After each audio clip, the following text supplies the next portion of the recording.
When Brady Hoke wants to talk, he will tell you like it is. Like when Notre Dame ended the Michigan football series and he called Notre Dame chicken. He will tell it like it is when he feels like talking. Evidently, the Michigan coach did not feel like speaking much at Big Ten Media Days today in Chicago. Just got done watching the Michigan head coach in his fourth season coming up address the media and address very little. These were my takes from what Brady Hoke had to say. High expectations. He doesn't shy away from them. He took over in 2011, 11-2 his first season. It looked like the Wolverines were off and running and back to the glory days of Bo Schembechler and Lloyd Carr. They've fallen back to 15-11 the past two seasons. He wanted to, though, point out that he's building a program and he has built quality depth, that the depth and talented depth that this football team possesses right now is nothing compared to when he took over in 2011. He said it was great. We went 11-2. We won the Sugar Bowl. But, for example, all Big Ten defensive tackle Mike Martin had to play 82 games, 82 plays per game 3 seasons ago. And we're in a position where we don't need to do that now. Mike Martin would now play 50 plays per game at Michigan. Well, that's all well and good. And there's no question, if you look at the recruiting rankings and the talent brought in by Brady Hoke, it's stacking up, it's piling up. It now needs to perform on the field. 2 years ago in 2012, considering Ohio State was undefeated, a top 5 team, they played Alabama with Denard Robinson at quarterback, and all respect given to Denard Robinson as an athlete, he's not going to win a football game for Michigan at quarterback against Alabama. Too one-dimensional. So Michigan gets blasted there, but they hold up against a ton of heavyweights that season. Again, Ohio State 26-21 should have beat Notre Dame, outgained the Irish, but again, it was Robinson with 4 picks.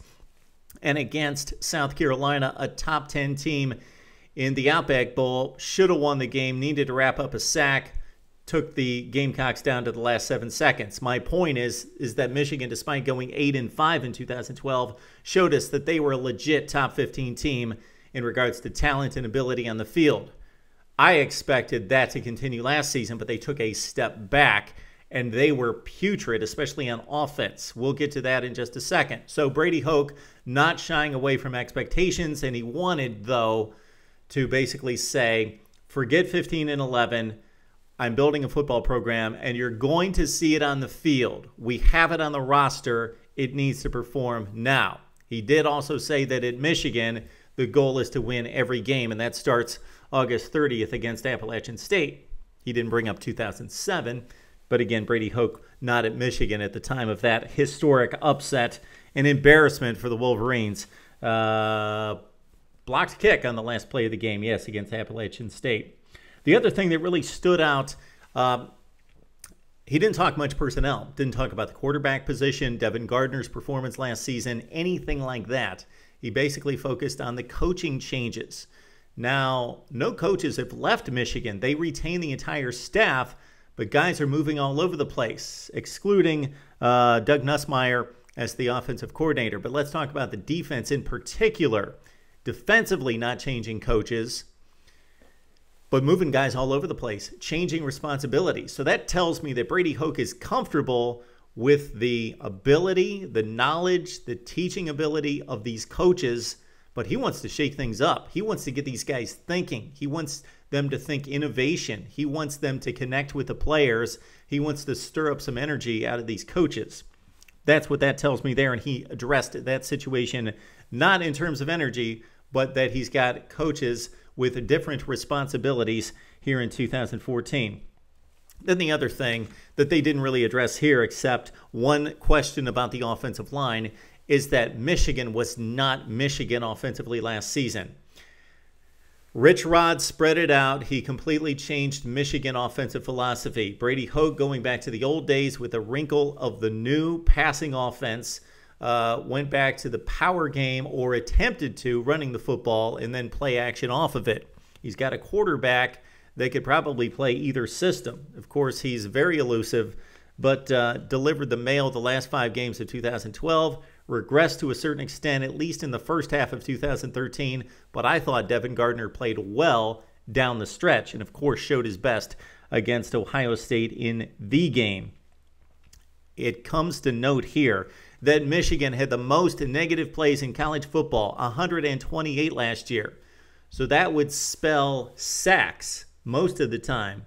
And it did for Michigan. But mostly we're talking about negative running plays. This running game was putrid. Negative rushing, and that includes sacks, but also not running the football to the extent of negative rushing yardage against Nebraska and Michigan State, and one of the funniest lines in a box score I've ever seen in college football. Fitz-Toussaint against Penn State. We're not talking about a vaunted Penn State defense. Fitz-Toussaint, 27 carries, 27 yards. Never seen a guy get that many carries and not be able to break the line of scrimmage.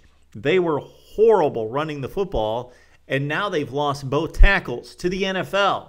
So they had two quality offensive tackles. Of course, the All-American Taylor Lewan on the left side and Michael Schofield on the right side, gone.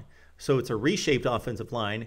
Brady Hoke speaks to not only who's going to win those starting jobs along the offensive line, but where are they going to play. We know that's so important along the offensive line, not just selecting the 5 guys that need to play, the most talented, the best workers, the best producers on the field, but how are they going to fit? Where are they going to fit? That's the unit that needs to have the best chemistry. Brady Hoke says that they can figure that out in less than 2 weeks. They don't have a whole lot of time, of course, before August 30th. All right, Michigan fans, we talked coaches, we talked offensive line and run production that was non-existent in 2013, and also the expectations at Michigan. And when I say Brady Hoke didn't answer many questions, he was asked about the East Division. He says, we're looking forward to it. He was asked about the Ohio State rivalry staying within the division or moving back within the division. Had nothing to say about that. The Notre Dame rivalry going away after this season, and if this game means more because of that. Really had nothing to say about that except it's a great series. We should still be playing. All right, Michigan fans, Big Ten fans, let's talk some Wolverine football right here on Mark Rogers TV.